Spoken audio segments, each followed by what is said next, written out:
이 아침에 우리에게 주시는 하나님의 말씀 찾겠습니다. 신약성경 마태복음 7장 13절부터 20절까지의 말씀을 보시겠습니다. 신약성경 마태복음 7장 13절부터 20절까지의 말씀입니다. 찾으셨으면 저와 여러분들이 한 절씩 교독하고 마지막 절은 큰 목소리로 합독하겠습니다. 13절입니다. 좁은 문으로 들어가라. 멸망으로 인도하는 문은 크고 그 길이 넓어 그리로 들어가는 자가 많고, 생명으로 인도하는 문은 좁고 길이 협착하여 찾는 자가 적음이라. 거짓 선지자들을 삼가라. 양의 옷을 입고 너희에게 나아오나 속에는 노략질하는 일이라. 그들의 열매로 그들을 알지니 가시나무에서 포도를 또는 엉겅퀴에서 무화과를 따겠느냐. 이와 같이 좋은 나무마다 아름다운 열매를 맺고 못된 나무가 나쁜 열매를 맺나니, 좋은 나무가 나쁜 열매를 맺을 수 없고 못된 나무가 아름다운 열매를 맺을 수 없느니라. 아름다운 열매를 맺지 아니하는 나무마다 찍혀 불에 던져지느니라. 이러므로 그들의 열매로 그들을 알리라. 아멘. 하나님의 말씀입니다. 스페인의 유명한 작가 세르반테스의 소설 돈키호테, 그 소설의 주인공 돈키호테는 어느 날 기사, 그때 당대에는 기사 계급이 있었고, 이 기사가 귀족으로서 사회에 많은 역할을 했던 사회 지도자 계층이었습니다. 이 기사에 관련된 소설과 책들을 읽고 감명을 받아서 스스로 자원하게 되죠. 그래서 이 기사로서 돈키호테가 사회의 정의를 세우고 약자들을 보호하는 길에 앞장서게 됩니다. 그런데 그 과정이 얼마나 코믹하게 기록되어 있든지 여러분 잘 아시는 에피소드 있죠. 풍차를 발견하고 풍차에 말을 타고 풍차로 돌진하는 장면이 있지 않았습니까? 이 풍차를 자기가 속한 이 마을의 주민들을 위협하는 괴물, 거인으로 보고 돌진했던 것이죠. 그만큼 괴짜로서 이 소설의 주인공으로 묘사되고 있는 인물이 돈키호테입니다. 그런데 놀라운 사실은 사회적 약자인 여자, 노인, 어린아이들을 위해서는 한없이 자비로운 캐릭터로 묘사되고 있어요. 그러니까 이런 굉장히 괴짜이지만 사회에 따뜻함을 전해주는 이 캐릭터 때문에 그가 의도했던 의도하지 않았던 마을의 주민들이 반응하기 시작하고, 많은 사람들이 그를 측은히 여기기도 하고 우스꽝스럽다고 조롱하기도 하지만 조금씩 변화를 이끌어내는 그런 결과를 가지고 오는 그런 내용들이 그 소설의 대부분을 차지하고 있는 것을 보았습니다. 그런데 이 소설을 정작 썼던 이 작가인 세르반테스는 무엇을 의도하였는가? 많은 문학가들이 평가하기를 그때 스페인 당대에 사회적으로 모순되는 것들을 풍자하기 위함이었다라고 이야기하는 것입니다. 한마디로 세상은 변화하고 있는데 아직도 기사 계급이 있고 귀족 계급이 있고 이런 계급 문화에 젖어 있어서 세상의 변화에 따르지도 못하고 정작 인간의 존엄성과 사회 약자들을 돌보지 않는 이런 사회 구조에 있는 모순점들을 이 돈키호테라는 가상의 캐릭터를 세워서 그가 하는 풍차로 돌진하는 이런 우스꽝스러운 모습들, 여러 가지 괴짜 같은 모습들이 정작 그들이 속한 사회의 지도자 계층의 그런 민낯이라는 것을 풍자하기 위함이었다라고 이렇게 평가를 하고 있습니다. 돈키호테가 궁극적으로 우리에게 소설을 통해서 사람들에게 알려주고 싶었던 것은 진정한 기사도였을지 모르겠습니다. 세상 사람들도요, 이와 같이 이 세상이 바르게 살기 위해서, 이 세상이 바르게 유지되기 위해서 가져야 되고 지켜야 되는 가치들을 알고 있습니다. 그리고 그것을 위해서 많은 사람들이 헌신할 줄도 알고, 그것이 삐뚤어졌을 때는 바로 잡아야 된다고 생각하기도 합니다. 그런데 여러분, 사람의 한계를 아시죠? 사람이 그와 같은 노력과 지혜를 짜낸다 하더라도 여전히 왜곡되어질 수밖에 없고, 여전히 본래 의도와는 다른 방식으로 가게 되어 있습니다. 성경은 그것을 인간의 본성이 왜곡됐고 타락했기 때문이라고 말해주고 있습니다. 그러는 가운데 우리에게는 정말 필요한 것이 길이요 진리, 그래서 우리를 생명으로 인도하는 누군가, 그 누군가의 구원이 필요했는데 우리 아버지 하나님께서 그 길과 진리 생명 되시는 예수님을 보내주신 건 아니겠습니까? 그래서 인간들이 할 수 없는 모든 일들을 우리 예수님께서 십자가에서 대속하시고 이 땅에서 지내시면서 우리에게 보여주셨던 그 삶이야말로 길과 진리. 그래서 우리가 그대로 살면 우리를 생명으로 인도하게 되는 그와 같은 진리라는 사실을 이 아침에 기억하시기를 바랍니다.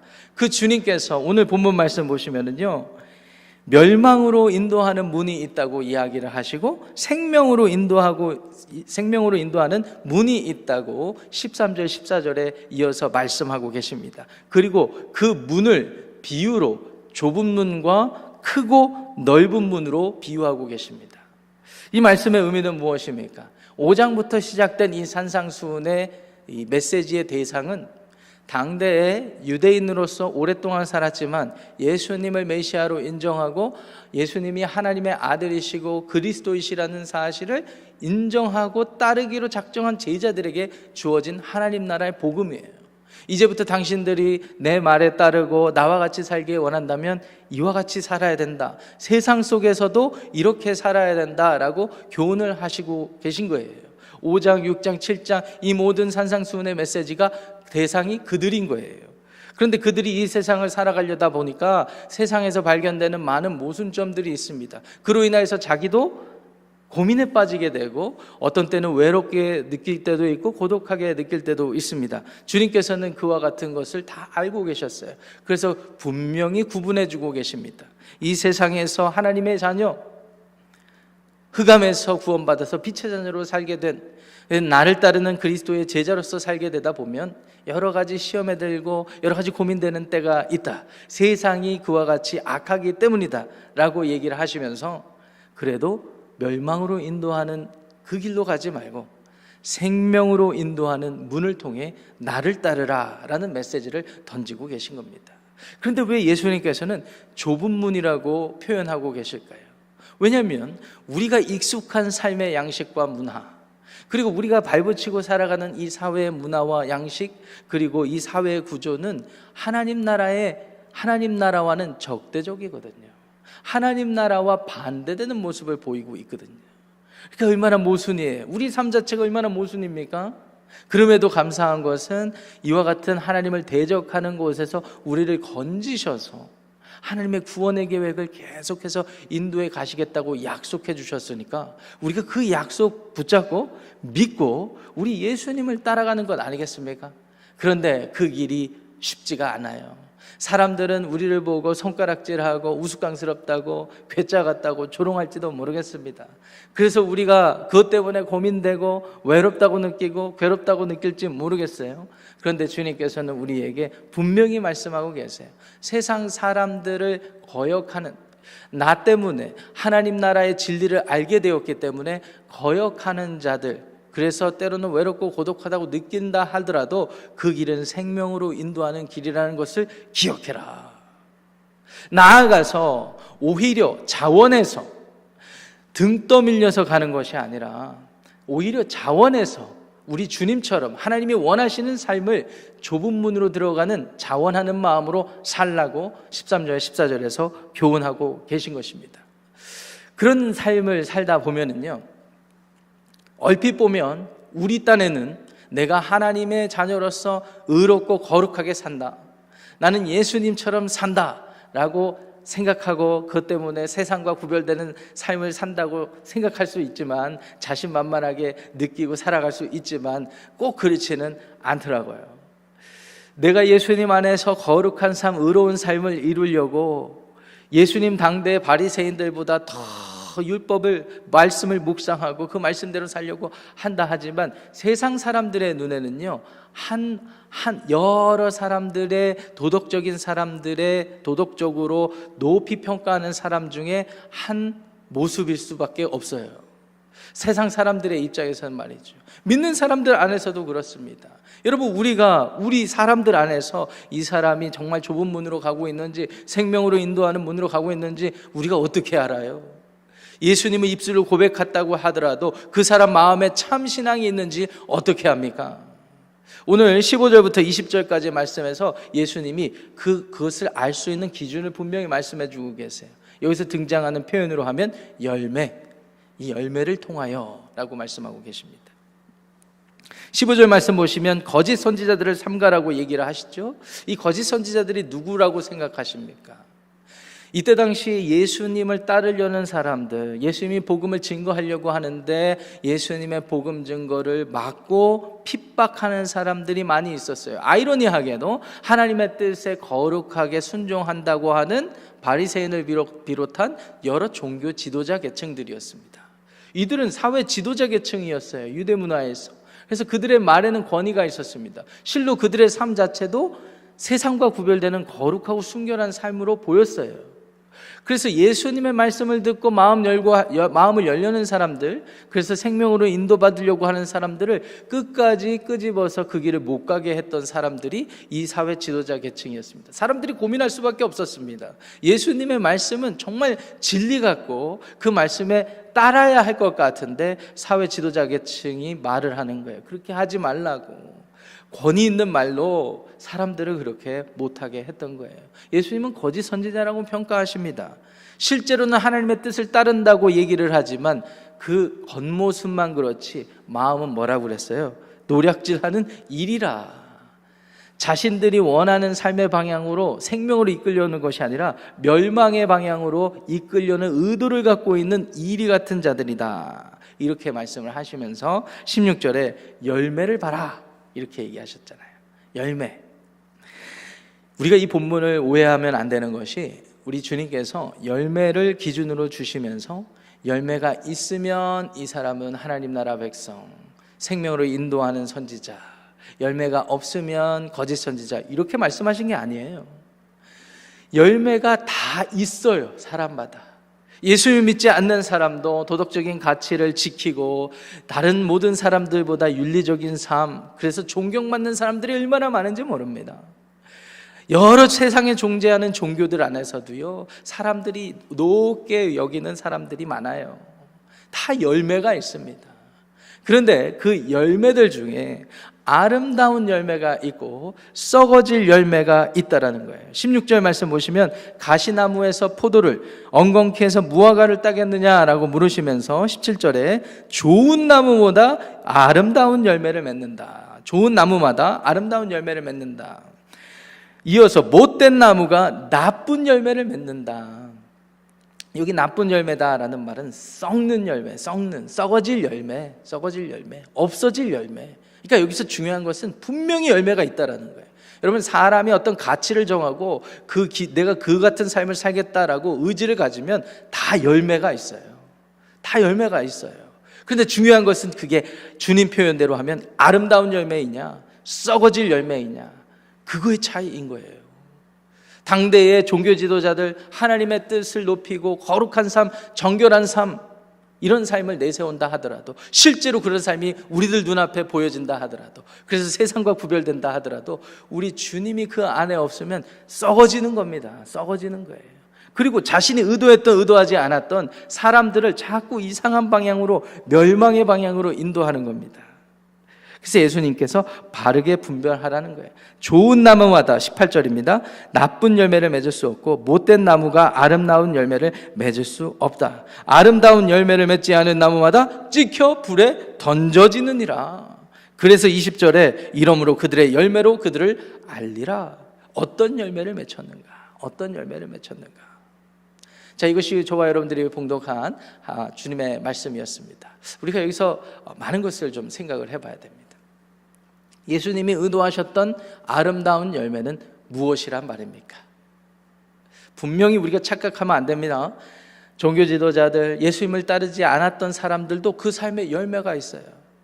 우리가 오해하면 안 됩니다. 이 세상에 존재하는 도덕적인 가치와 윤리적인 삶을 추구하는 사람들도 다 열매가 있어요. 그 삶의 결과로 세상과 구별된다고요. 우리가 예수님 믿고 거룩해지고 구별됐다라고 하는 이 표현을 우리가 사용한다고 해서 우리만 거룩하고 우리만 구별된 존재가 아니라는 사실이에요. 자, 그러면 우리 예수님이 제시하시는 아름다운 삶의 열매는 무엇일까요? 그 힌트는 예수님의 삶에 있어요. 예수님의 삶에 있습니다. 당대의 종교 지도자들과 예수님은 어떻게 구별되셨나요? 당대 종교 지도자들은요, 겉으로는 하나님을 높이고, 아니 마음의 중심으로도 하나님을 높인다고 했을지 모릅니다. 순수한 동기에서 그와 같은 예배 의식과 묵상하는 일, 그리고 말씀대로 사는 거룩한 삶을 실천했을지 모르겠어요. 중요한 것은 그것이 자기 안에서 발현된 의지로부터 자기 의로움을 나타내는 길로 갔기 때문에 그 길은 멸망으로 가는 길이었어요. 내가 이렇게 예배 생활하고, 내가 이렇게 헌금 생활하고, 내가 이렇게 교회 봉사하고, 내가 이렇게 선교하고 전도하고, 그래서 누가 보더라도 이렇게 열매가 있어. 그러니까 나는 하나님의 자녀야. 하나님은 나에게 이렇게 상급을 주셔야 돼. 자기의 삶을 그렇게 쌓아가고, 그 열매로 하나님을 섬기고 신앙생활하는 열매로 자기 의로움만 이렇게 높아가다 보니까 그게 어느 순간 자기 기준이 돼가지고 그 기준으로 다른 사람들을 보면서 이 사람은 합격, 이 사람은 미달, 합격된 사람만 같이 교제하고 합격된 사람하고만 같이 사역하고, 그래서 함께 모이는 소수의 몇 명들끼리만 의로움을 내세우고, 그래서 서로 돌아가면서 설교하면서 누구는 합격, 누구는 불합격, 그래서 결과적으로는 자기 의를 내세우는, 불합격한 사람들은 합격된 사람들을 보면서 열패감과 열등감과 패배감을 가지고 하나님 앞에 감히 못 나가게 하는, 하나님의 은혜를 기대지 못하게 하는, 그래서 멸망의 길로 가게 하는 이런 삶의 열매가 혹시 우리 안에 있지는 않은지 살펴봐야 할 것입니다. 그 당대의 종교 지도자들이 의도했든 의도하지 않았던 그와 같은 결과를 나타냈어요. 근데 예수님은 어떠셨습니까? 우리 예수님은요, 한순간도 자기의 의를 내세우지 않았어요. 우리가 마태복음을 묵상하고 있는데 이전에 묵상했던 4장, 사탄 마귀가 와서 유혹합니다. 왜 이 땅에 오셔가지고 하나님의 아들이시면서 왜 이렇게 어려운 길을 가시려고 가십니까? 그냥 자신의 능력을 발휘하세요. 기적을 발휘하시는 것처럼 내가 이 세상의 왕으로 왔다는 사실을 널리 알려주세요. 왜 자존심 상하는 그 십자가의 길을 가려고 하십니까? 예수님은요, 이 종교 지도자들처럼 하는 식으로 했으려면 벌써 그렇게 하셨을 것입니다. 근데 예수님은 그렇게 의도적으로 자원해서 하시지 않았어요. 왜냐하면 그렇게 의도적으로 자원해서 자신의 의로움을 내세우는 종교 지도자들과 같은 인간들을 구속하시기 위해서는 정반대의 방식으로 구원하셔야 됐거든요. 그래서 자기의 의로움 내세울 수 있는 억울한 여러 사연이 있지만 다 내려놓고 묵묵히 끝까지 십자가의 길을 가신 것 아니겠습니까? 그게 하나님의 뜻이었기 때문에, 그리고 그게 하나님의 계획이었기 때문에, 때로는 마음속에서 욱하고 올라올 때도 있지만 그래도 하나님이 그것을 원하시기 때문에 자기를 부인할 줄 알았고, 그 부인하는 삶 끝에 십자가를 지고 우리를 위해서, 저와 여러분들을 위해서 죽어주신 분 아니십니까? 이 주 예수님께서 그 같은 삶을 너무나 반대되게 보여주시는 거예요. 이 삶을 우리에게 보여주시고 나타내 주신 분이 우리에게 말씀하시는 거예요. 아름다운 열매를 맺으라고 말이죠. 나 주 예수 그리스도처럼 이 세상에 구별되는 삶을 살아줄 수 있도록 말이죠. 어느 날 어떤 자매님이 저에게 그런 고민을 털어놨어요. 목사님, 부부간에 다툼이 있으면 왜 맨날 나만 사과하냐고. 왜 맨날 나만 사과하냐고. 그럼 하지 마세요. 제가 그랬어요. 남편이 먼저 사과할 때까지 기다려보세요. 그렇게는 또 안 된대요. 왜 그러시냐고 그랬더니 주님이 주시는 마음의 양심이 그것을 허락하지 않는다는 거예요. 우리 며칠 전에도 살펴봤죠. 우리가 마음에 불편한 일이 있으면 제물을 드리기 전에 가서 사화하라고요. 그런 말씀만 묵상하면 우리 주님이 원하시는 삶이 아닌데, 그날을 넘기지 않는다는 거예요. 그러다 보니까 결국 자기만 사과한다라는 거예요. 자기만. 모르겠습니다. 삶의 방식이 다 가정마다 부부마다 다르기 때문에 여러분들이 어떻게 받아들이실지 모르겠어요. 지금 아내분들 눈이 반짝반짝 하시는 남편분들 눈이도 반짝반짝 하시는데, 그렇게 서로에게 기대하는 것보다 주님이 우리에게 요구하시는 삶을 한번 고민해 봤으면 좋겠습니다. 여러분들은 어떤 삶의 열매를 맺고 계십니까?